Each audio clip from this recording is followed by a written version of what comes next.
So we're on to pelvic floor 3.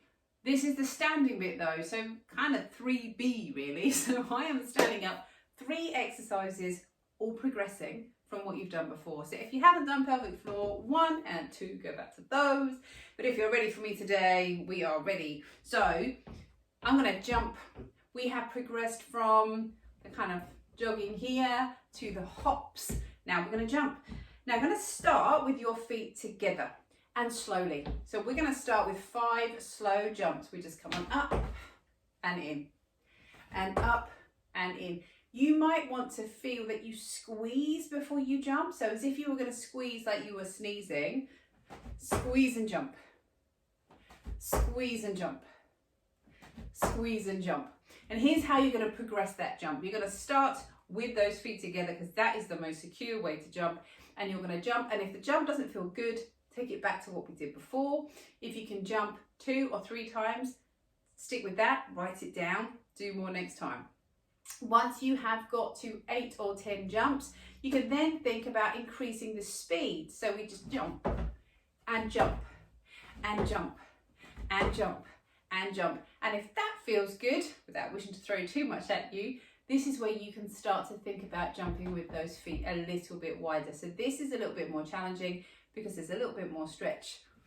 Jump, jump, or jump in, step out, jump in, step out. The coming in and those feet together is a little bit more secure. So with those jumps, it really is up to you. You're going to write down how many you can do and at what situation and level, and then go from there. That's exercise number 1. Exercise number 2 is a squat with a leg lift. Again, we are coming from everything being very much together to starting to literally spread our wings or spread our legs. So we're going to squat down, lift up to the side, squat down, lift up to the side.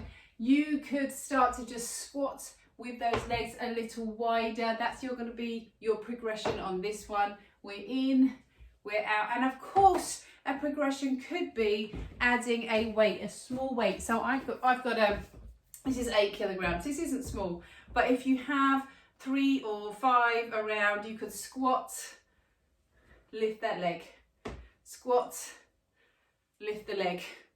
When you squat, your pelvic floor has to respond by lifting. When you add a little bit more weight and therefore you're stressing your trunk a little bit more, then your pelvic floor has to respond to that. So you're going to progress the squat lift by adding 3 kilograms and then 5 kilograms and then so on and so on. Always write down what you've done and how many. Maybe start with 8, progress to 10, progress to 12. Once that works for you, increase the weight, go back to number 8 again. So that's exercise number 2 and how to progress that squat lift. Now exercise number 3, again, you're going to need some equipment. This is a stretchy band. So I'm hoping you've got something like that at home. There is a way to adapt with a towel, but it's not as good because towels aren't as stretchy. So I'm going to pop this underneath both feet and we're going to do a row.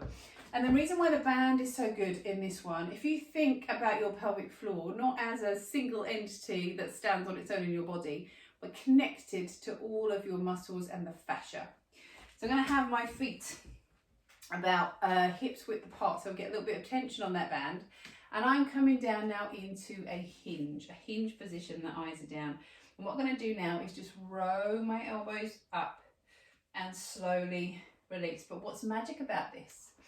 As you row, add a squeeze, breathe out, squeeze in, inhale, gently release, breathe out,